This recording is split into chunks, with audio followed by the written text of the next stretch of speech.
গতকাল ৩ জন উপদেষ্টা শপথ গ্রহণ করেছেন। এর সাথে ৩ জন প্রধান উপদেষ্টার বিশেষ সহকারী প্রতিমন্ত্রী মর্যাদায় জয়েন করেছেন। ৩ বিশেষ সহকারীকে নিয়ে খুব বেশি আলোচনা সমালোচনা হচ্ছে না, কিন্তু ৩ উপদেষ্টাকে নিয়ে প্রায় ৩ জনকে নিয়ে কম বেশি আলোচনা সমালোচনা হচ্ছে। এবং একটা লক্ষণ কি দেখছি আমরা, যে সরকারের সাথে ছাত্রদের, যারা এই আন্দোলনের সামনের সারিতে ছিলেন গণ অভ্যুত্থানের, তাদের সাথে কি কোনো সংকট তৈরি হচ্ছে এটাকে কেন্দ্র করে, সেই প্রশ্নটাই নিয়ে মূলত আলোচনা করব। তার আগে উপদেষ্টাদের নিয়ে আলোচনার প্রসঙ্গে 2-3টে কথা আমরা নিশ্চয়ই খেয়াল করেছি। এর মধ্যে ফেসবুকে সবচেয়ে বেশি আলোচনা সমালোচনা হচ্ছে জনাব মুস্তাফা সরওয়ার ফারুকীকে নিয়ে। অ্যাপারেন্টলি তার নিয়োগটা সাংস্কৃতিক মন্ত্রণালয়ে, মনে হবে উনি দীর্ঘদিন চলচ্চিত্র নিয়ে কাজ করেছেন বা বহু সময় টিভিতে নাটক বানিয়েছেন, এই সেক্টরে উনি কাজ করছেন, সুতরাং উনি ভালোই করার কথা, এ ধরনের একটা পারসেপশন আসতে পারে। কিন্তু তার যোগ্যতার চাইতে সবচেয়ে বেশি আলোচনা সমালোচনা, বিশেষ করে সমালোচনা হচ্ছে তার শেখ হাসিনার সময়কার ভূমিকা নিয়ে। প্রচুর ছবি, প্রচুর স্টেটাস আমাদের সামনে এসছে। শুধু তাই না, শেখ হাসিনা পতন এবং পালিয়ে যাওয়ার পর 32 নম্বরকে রেস্টোর করা নিয়ে তার একটা স্টেটাস আমাদের সামনে আসছে। অনেকে সেই স্টেটাসটা নিয়েও তাকে তীব্রভাবে সমালোচনা করছেন। শুধু সেটা না, যেন ফারুকীর স্ত্রী, বিখ্যাত অভিনেত্রী তিশা, তিনি মুজিব সিনেমায় অভিনয় করেছেন, তার সাথে শেখ হাসিনার প্রচুর ছবি আছে, এগুলো সব সামনে আনা হচ্ছে। আমরা তীব্র বাকবিতণ্ডায় জড়িয়ে পড়েছি।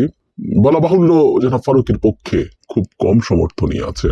আমার টেক, আমি আসলে এই ব্যাপারে আর আগাচ্ছি না, আমি জাস্ট কিছু জিনিস একটু রেখে দেই। আমি বলেছিলাম এটা একটা ভিজুয়াল ডায়েরির মতো। আকিজ গ্রুপের চেয়ারম্যান যিনি আছেন মিস্টার বশির, আকিজ বশির গ্রুপ, এখন এটা ভেঙে হয়েছে। তিনি একটা অংশকে নেতৃত্ব দিচ্ছেন, তাকে নিয়ে মেজর সমালোচনা নেই, কিন্তু কেউ কেউ তার এক ধরনের রাজনৈতিক সংশ্লিষ্টতা আছে বলে বলা হচ্ছে। এটা নিয়ে সমালোচনা আছে। কিন্তু আমার কাছে মনে হয় একটা জিনিস, উনি খুবই বড় ব্যবসায়ী এবং উনি বাণিজ্য মন্ত্রণালয়ের দায়িত্বে আছেন।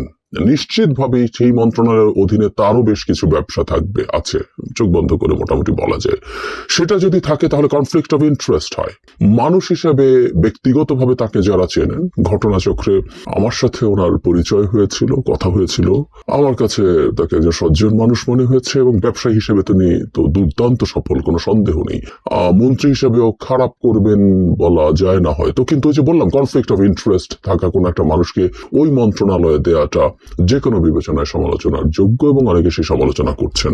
আরেকজন উপদেষ্টা শপথ নিয়েছেন জনাব মাহফুজ আলম, প্রধান উপদেষ্টার বিশেষ সহকারী ছিলেন, ডিফ্যাক্টো রাজনৈতিক বিশেষ সহকারী ভাবে বলা যেতে পারে, যদিও তার বিশেষ সহকারী সেভাবে বলা হয়নি। আমরা এখনো নিশ্চিত নই জনাব মাহফুজ কি বিশেষ সহকারীর জায়গায় প্রধান উপদেষ্টার অফিসেই থেকে যাচ্ছেন কিনা উপদেষ্টা হয়ে, মানে তার পদোন্নতি হয়ে। কারণ আমরা জানি উনি এর আগে সচিব পদমর্যাদায় ছিলেন, এবার উপদেষ্টা মানে মন্ত্রীর পদমর্যাদায়। তিনি কি প্রধান উপদেষ্টার উপদেষ্টা হিসেবে থেকে যাচ্ছেন কিনা, কারণ তার কোনো দপ্তর তাকে দেয়া হয়েছে সেটা আমরা দেখিনি।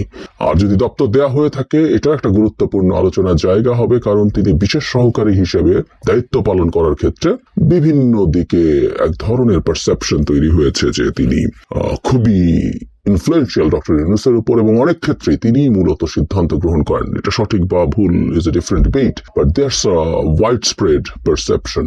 রাজনীতিতে পারসেপশন ম্যাটার করে, নিশ্চিতভাবেই করে।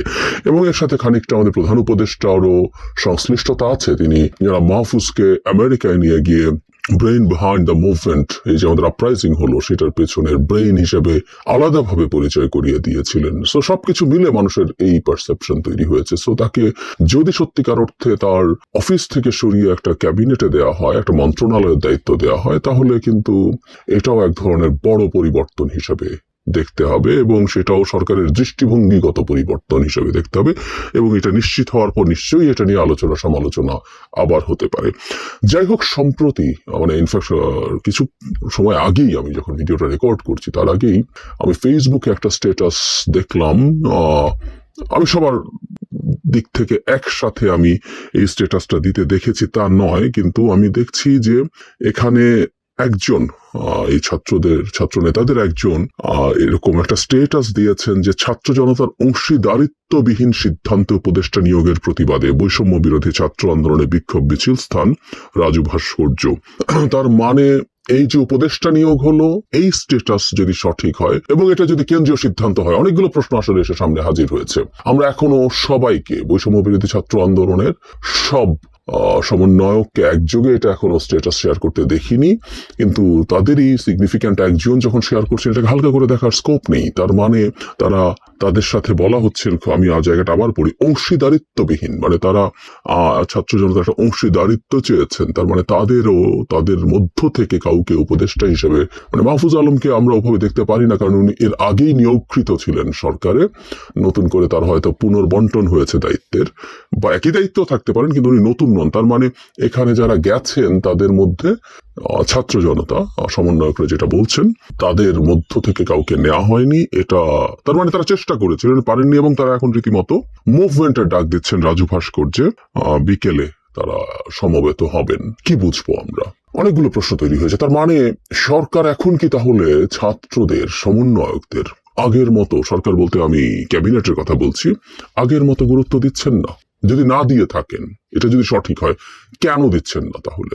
এই যে অভ্যুত্থান হলো, সেই অভ্যুত্থানে ডক্টর ইউনূসের দিক থেকে আমরা দেখেছি যে সামহাউ কিছু ভুল ধারণা তার মধ্যে ছিল, তাকে দেয়া হয়েছিল। আমি আগেও বলেছি যে উনি বাংলাদেশের ঘটনা প্রবাহের সাথে বহু বছর থেকে খুব ভালোভাবে কানেক্টেড ছিলেন না। উনি এত বড় ব্যক্তিত্ব আন্তর্জাতিকভাবে, তার আন্তর্জাতিক ইস্যুতে, এই আন্তর্জাতিক বিষয়ে তার এত বেশি ইনভলভমেন্ট ছিল, দেশে উনি আসলেও এই ব্যাপারগুলোতে খুব বেশি উনি আসলে জানতেন না। ফলে যেটা হয়েছিল, তিনি তার কথায় বিভিন্ন রিডিং বিটুইন লাইনস বা সরাসরি তার বক্তব্যে অনেক সময় মনে হয়েছিল যে এটা একটা কেয়ারফুলি প্ল্যান্ড মুভমেন্ট এবং মিটিকুলাসলি প্ল্যান্ড, উনি শব্দটাও ব্যবহার করেছিলেন, যেটা ছাত্ররা অর্গানাইজ করেছে এবং করেই তারা এটাকে সফল করেছে, একটাকে শেখ হাসিনা পতনের আন্দোলন হিসেবেই করেছে। কিন্তু এটা ছিল না। আমরা কন্টেস্ট করেছি, প্রটেস্ট করেছি দীর্ঘ সময়, যে না, এটা একটা স্পন্টেনিয়াস, সারপ্রাইজিং ছিল, যেখানে সমাজের সব মানুষ একত্রে পার্টিসিপেট করেছিল। এবং এটা শুরু থেকে, এই জুলাই মাসেরও কথা বলছি, কোনোভাবেই এটা শেখ হাসিনা পতনের আন্দোলন ছিল না। আর তার চাইতেও জরুরি কথা, দীর্ঘ হিস্ট্রি আছে এই আন্দোলনটা গড়ে ওঠা, শেখ হাসিনার বিরুদ্ধে ফাইট করার বছরের পর বছরের হিস্ট্রি আছে। তাহলে প্রশ্ন হচ্ছে এটা, যে ছাত্রদের গুরুত্বের জায়গা, যেটা খুবই গুরুত্বপূর্ণ রোল তারা প্লে করেছেন, জীবনের ঝুঁকি নিয়েছেন, কোনো সন্দেহ নেই। এই মুভমেন্টে তারা সামনে থাকায় সবকিছু অনেক ফ্যাসিলিটেটেড হয়েছে আনডাউটেডলি, কিন্তু তারাই একমাত্র, তারাই সবকিছু। এই পারসেপশন থেকে কি সরকার, বিশেষ করে প্রধান উপদেষ্টা, সরে আসছেন? এই প্রশ্ন আসতে পারে। ফলে সেই কারণে কি তাদের আগে যে জোর ছিল, আগে যে সক্ষমতা ছিল সরকারের পলিসি পরিবর্তন করার ক্ষেত্রে, পলিসি গ্রহণ করানোর ক্ষেত্রে, সেটা কি কমে যাচ্ছে? সেই কারণেই কি তারা মাঠে আসছেন? এটা কি সেটার সিগন্যাল? গুরুত্বপূর্ণ প্রশ্ন। এবং সেটা যদি হয়, এটা এই সরকারের ভবিষ্যতে চলার ধরন অনেক কিছু ডিফাইন করবে। নাম্বার 2 হচ্ছে, এটা কি সবাই চাইছেন না, কেউ কেউ চাইছেন? মানে ছাত্রদের মধ্যে সবাইকে, সমন্বয়করা যারা আছেন সবাই সমালোচনা, কেউ কেউ বিভিন্ন রকম সমালোচনা করেছেন। মুজিবের ছবি মাথার উপরে নিয়ে কেন শপথ গ্রহণ করা হয়েছে সেটা সমালোচনা হয়েছে। উত্তরবঙ্গ থেকে, রাজশাহী, রংপুর বিভাগ থেকে কেন উপদেষ্টা নেওয়া হচ্ছে না, সেগুলো নিয়ে সমালোচনা আছে। তার মানে অস্বস্তি আছে, সংকট আছে।